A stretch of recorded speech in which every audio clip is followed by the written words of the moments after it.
کشمش کو پانی میں بھگو کر کھانے سے کیا ہوتا ہے؟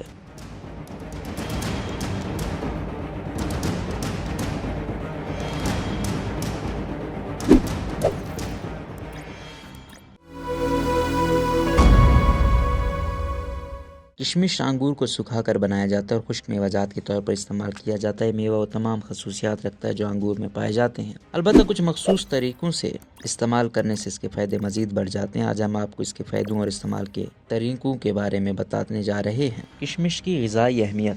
کشمش میں manganese, vitamin B6، copper, potassium اور آئرن کے علاوہ پروٹین، کاربوہائیڈریٹس اور فائبر پایا جاتا ہے۔ کشمش میں ایک خاص عنصر بورون بھی موجود ہوتا ہے جو ہڈیوں اور جوڑوں کو مضبوط بنانے کے علاوہ زخموں کو تیزی سے بھرنے میں مدد دیتا ہے۔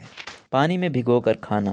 چند کشمش لیں اور اسے دھو کر صاف پانی میں بھگو دیں اور رات بھر بھیگا رہنے دیں۔ صبح اٹھ کر وہ پانی پی لیں اور کشمش کے دانے اچھی طرح چبا کر کھا لیں۔ اس طرح نہار منہ بھیگی ہوئی کشمش کھانے سے وہ فوری جسم میں جذب ہو جاتی ہے اور اس کے فائدے بھی دو چند ہو جاتے ہیں۔ دہی میں کشمش ملا کر کھانا۔ ذیابیطس کے مریض یا پھر وہ لوگ جو دہی کھانا پسند کرتے ہیں کوشش کریں کہ دہی میں چینی کی جگہ کشمش ملا کر کھائیں۔ اس میں گلوکوز کی مقدار کم ہوتی ہے اور یہ قبض ختم کرتا ہے۔ کشمش اور اس کے پانی کے فائدے۔ Doctor Rumaisa Zahra nutritional consultant ہیں۔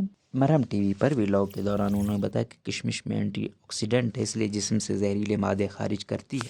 بلڈ پریشر کو کنٹرول رکھنے میں مدد کرتی ہے جس سے دل کے فعال درست ہوتے ہیں، خون تیزی سے بنتا ہے۔ کیلشیم کی وجہ سے ہڈی اور دانتوں کے لیے بہترین ہے۔ اس کے علاوہ کشمش جلد کے لیے بھی اچھی ہوتی ہے۔ جن لوگوں میں آئرن اور خون کی کمی ہو تو کشمش کا استعمال ان کی کمی کو دور کرتا ہے۔ روزنامہ قدرت کی ویڈیو دیکھنے کے لیے ابھی YouTube چینل پر سبسکرائب کریں اور بیل آئیکن پر بھی کلک کریں۔